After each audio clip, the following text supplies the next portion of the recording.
having a little, more upright body positioning. I mean, all those things that were adapted from these scramblers from back in the day make those modern scramblers kind of, in my opinion, a more versatile bike.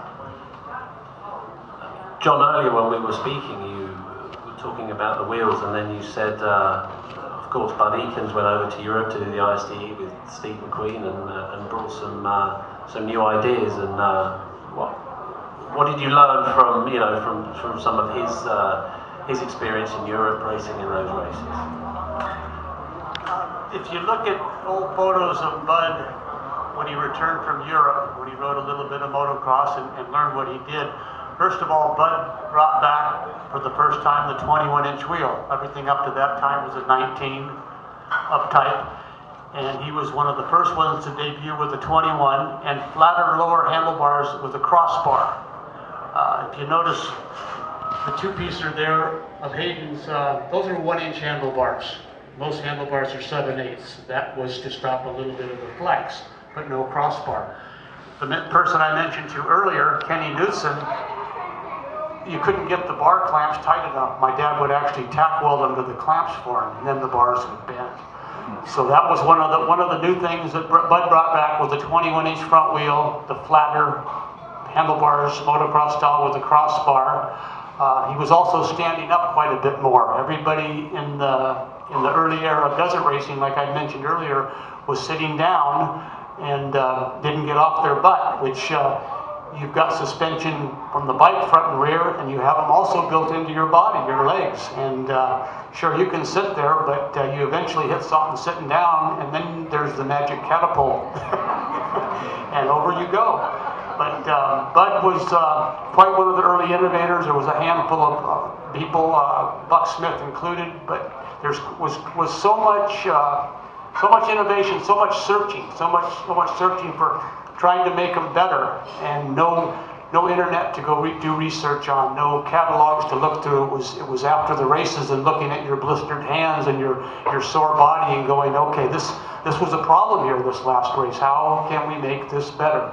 The bait seat, for instance, that was another aftermarket small product compared to the stock one, which Julian's has on that one. Myself, believe it or not, the stock one's more comfortable, but you had to have a bait seat for whatever reason. But Bud was one of the early innovators of making a so-called desert sled scrambler better than the stockers, and it continues today. And for those of you who may not know, who knows, Bud Eakins was the guy in The Great Escape, jumps the fence. That wasn't Steve McQueen. Don't tell Steve that. And for those of you who are interested, that bike, which was a Triumph, not a BMW, is at is back at the Hinckley factory. That original bike was found and restored, and it's in our new Vista Centre, so you can see that bike there. And it still has the seat pad that's about 8 inches high, which I think was to save his family jewels, I think is the term I should. Yeah, ironic story. I'd like to see this so-called real bike, but I let something slip out of my hands here about 5 years ago. That bike was in my neighborhood, Aguadulce, up in the mountains. And ironically, I got a call from Bud last few months. Don't know why he called. I'd call him periodically. My father and his were friends, and he would call me up, I would call him up, and this bike came up. John, you know that bike? Who I sold it to, and the story came out, and I knew the person he sold it to. He wasn't a racer rider, and it was there. And by the time I tracked it down, it had already disappeared. I tried for the darndest to recover that thing. I mean, we can only imagine what the real one would be worth today. And that slipped out of my grasp, but Bud told me the details of that bike, how it was set up, and it wasn't much. He took the Girling shocks, cut the rubbers out of it, the bottoming rubbers, which if you notice, that Buck Smith bike has the rubber, it gave you a full extra half-inch. The forks were stiffened up. They had a aftermarket set of, or not aftermarket, Triumph had a set of sidecar springs, they called them. They were for the sidecars, obviously. Had the sidecar springs in, stiffened up. I think there was I think he'd done something with the handlebars, but it was very, very minimal for the jump that he did in that day. But that still haunts me to this day to let that jewel slip out of my hands. And I'd really like to know more about the story about this one they recovered, because as we know, there's a lot of There's always more than one. yeah.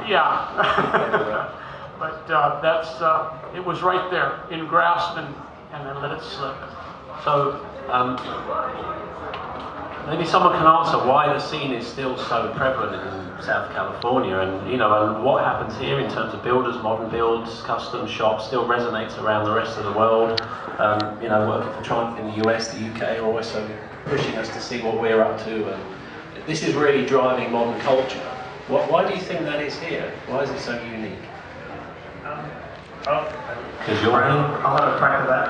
No, it's really interesting because, as you guys know, I run Deus here in the US, and we came here 7 years ago with a business that was in Australia that had an idea of which copied Japanese culture that was going on, where the Japanese had copied Southern California.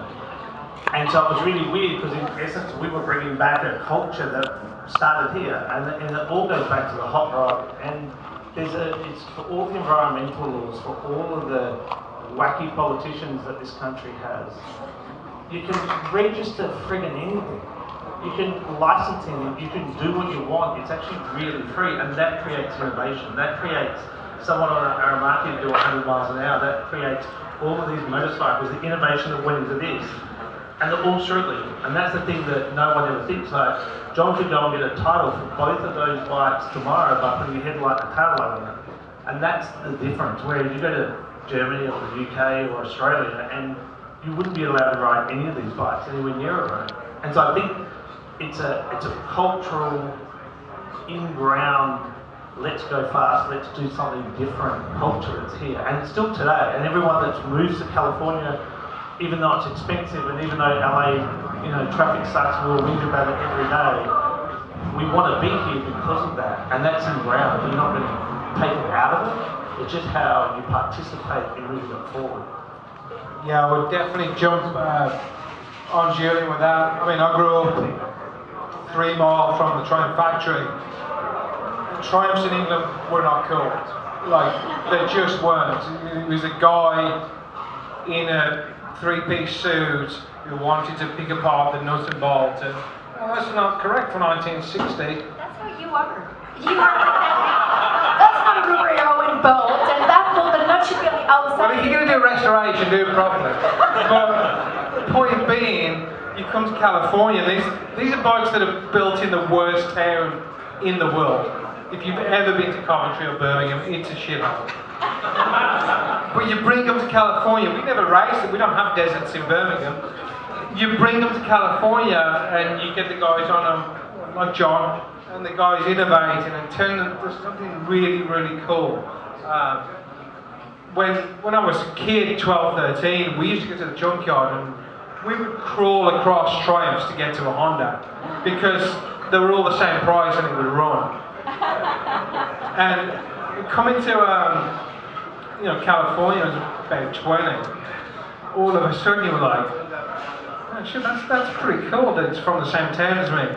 And you get one of these in the desert, and all of a sudden it makes sense. You're like, oh, okay, that's where it works. It doesn't work in the shithole of Willingall, it works in the deserts of California, or it works on the back road to, Santa Paula. Speaking though, back to kind of the modern thing and why I feel like this scene is still fairly prevalent is because of the access, and maybe that's a California thing, but I appreciate that we can be in the ocean, the mountains, how we can be in Mexico, we can be in another country, all within about 3 hours. And being on a bike just extends that access and just makes it just a more incredible experience. So obviously there's a lot of manufacturers now moving into the Scrambler space, and John said to me that Scrambler as a term didn't exist, and he was quite cross about that. But perhaps you could defend that as a position as to why, what's happening now is great for us, great for customs, great for the builders, good for everybody. Yeah, I mean, I guess it's in the name, but I would say just more the type of bike. It's more of kind of the lifestyle associated with it, that desire to kind of be out, to be able to have access to places that you can't get in a car, you probably wouldn't want to hike. It's just, I don't know, I guess it just makes it more fun, and there's kind of some sex appeal there to be able to go on a bike. The name Scrambler, yeah, I mean, it wasn't that before. And to your point, it probably wasn't desert sled back when you guys were riding these things. I mean, you talked to Gene, Buck's son, and he's like, desert sled. I don't know, but that's the bike my dad built. And if they broke, you called them something else. Yeah.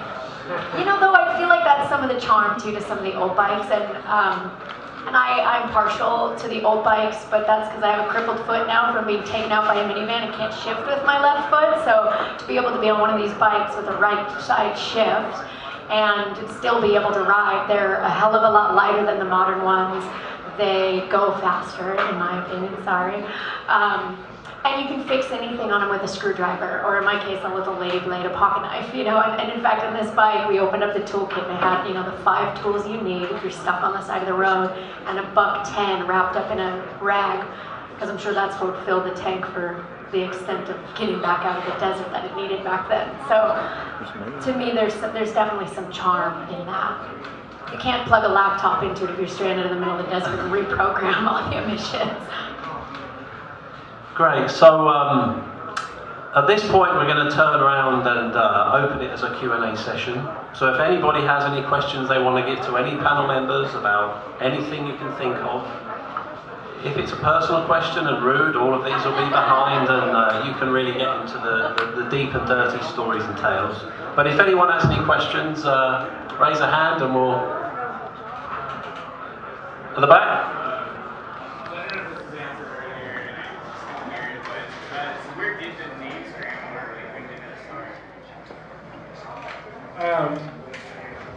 John may correct me, but I'm just going to go ahead and answer you. Repeat the question. In 1953, the Velocet Scrambler came out. Velocet was a small company. In England, all the motorcycle companies were in a 12-mile area.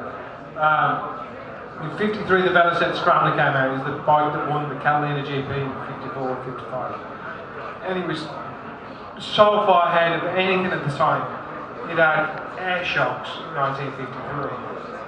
It had rear suspension in 1953. It had a 21-inch front wheel in 1953. And I believe that was the first time that the Scrambler term was used. And the reason it was used because motocross in England at the time was called Scramblers. And growing up, a Scrambler was anything. It was not for a motorcycle. I know John has a view on this. I knew he was going to jump.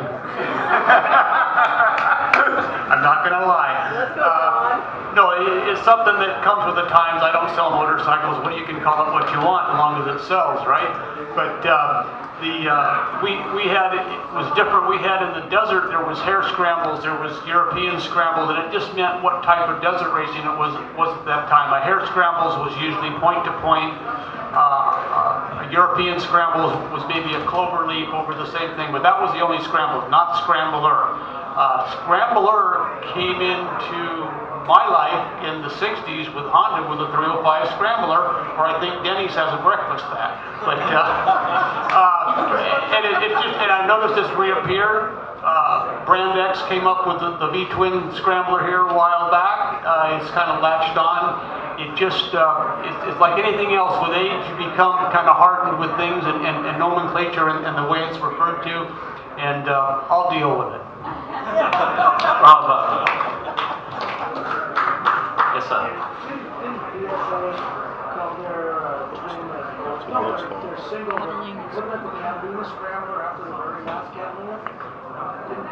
The Gold Star. Yeah, the BSA made a Gold Star Scrambler in 59, 58, because they won the Catalina GP, which was on Catalina Island the year before. I believe Speeds Minnow was the guy running, and as John said, that was America's Isle of Man. That was on the Catalina Island. It was an on-road, off-road race.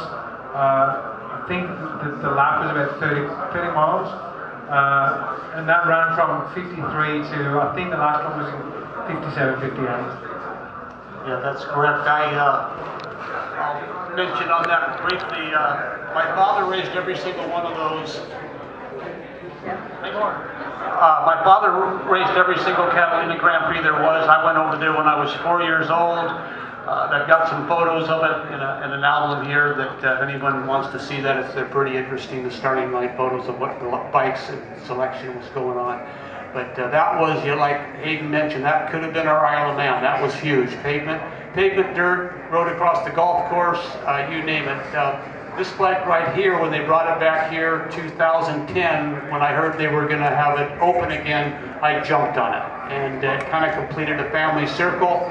I rode the vintage race on this, finished up okay on it, but it was quite a moving experience because on the boat trip there and back, which was the common way of travel, Sunday on the way back, you heard and saw families. There was fathers, sons, and grandfathers that had done this. There was this completion of a wheel, a circle of this Grand Prix, and my father had passed away by then, but I still felt like I continued it on. It was something I'd heard about. By the time I was old enough to ride or race, it had disappeared, but when it came back, I jumped on it, and I wish it would come back again. It was quite an experience. Right. Any more questions? Please.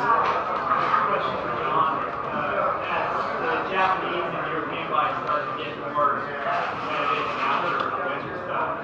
That's something that people race to change by it, going from Triumphs to those smaller, lighter bikes in the 70s. Well, actually, the Japanese didn't come until later. It was more of the European bikes. You had the Husqvarnas, the Makos, the CZs, the Greaves, and I think the first Yamaha DT1 was 1968, and that was the real first Japanese competition bike, and it was barely that.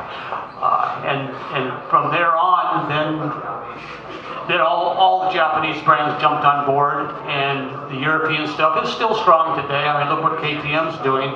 But the European bikes came before the Japanese bikes. It was the Triumphs, the BSAs, the Ariels, the Nortons, and that type of machinery. And then it went into the European stuff, and then eventually the Japanese. But that's how I saw it unfold. Any more questions? Yeah, actually, the guy in the front of you, Jim Wilson, was a factory Greaves rider, which really led the charge to this two-stroke engine as the successor to the big four-stroke that had come before. I actually had the privilege to race against Jim when he was riding for Greaves at the very first Ascot Park motocross, which if anyone knows the famous Ascot half-mile track, that's what it was. It was a half-mile track where they ran motorcycles, flat tracks, sprint cars, midgets, figure eights, you name it, TTs. And Aggie decided to have a daytime motocross, and Jim was there. And Jim, coming from his background, spanked everybody. They had us jumping off of crash walls and this and that, and it wasn't much of a motocross, but they called it motocross. But you were there, and you went very fast. He's doing very fast. I had you on a motorcycle on a lightweight bike. You probably went almost as fast on your Triumph. Only when the throttle struck. Not by that. Any more? When you talk about like modern motorcycles and sort of the mindset you gave of being on the road and hop on and give me some, what in your mind are you drawn to as sort of the modern, the last 10 years, bike that would make sense to sort of emulate the strength? You're putting me on the spot. I plead the fifth. No. Do you want me to answer that? Yeah. I'll do it. An 07 Triumph Scrambler. It's the last English-made Triumph. It's the last cardboard. 08 was the last carbureted bike. And carburetors are better than fuel injection. Purely because they work forever if you know what you're doing. If you don't know what you're doing, Philly Jim's bike's alright. But yeah, it's definitely that bike for me. I have one, I don't think I'll ever sell it.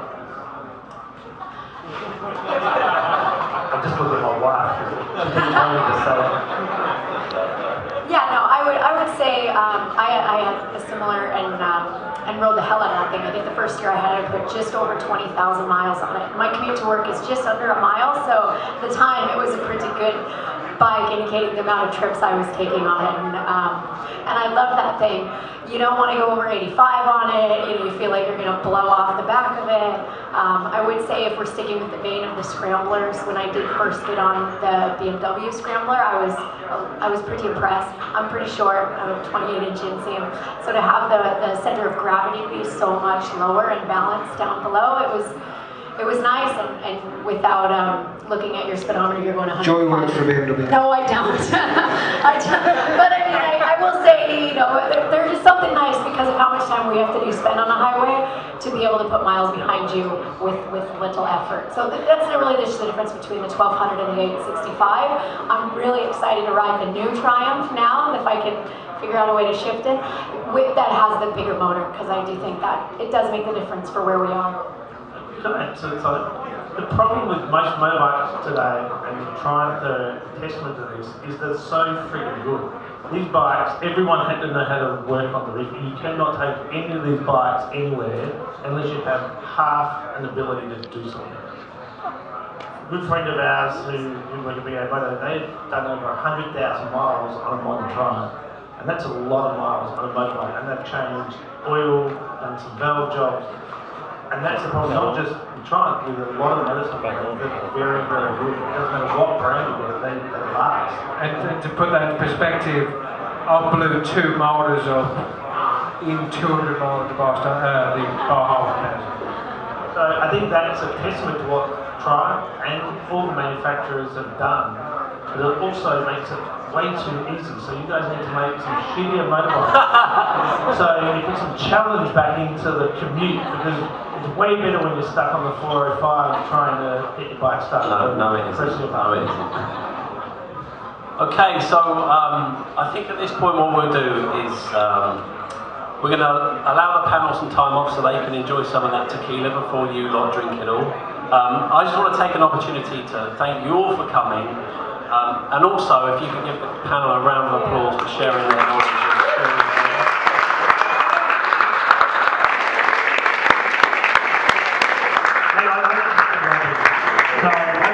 Keep playing, you'll hear it.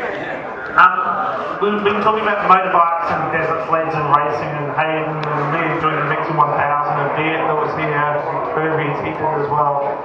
And without a doubt, and this is the exact same here, it's all about the community. I saw Hayden change a motor at the Bay of LA with Eric. I've seen everybody stop on the freeway and help someone. I've seen a motorcyclist in a pickup truck stop to help a guy in a Harley, put his motorbike in the back of his truck to help him out.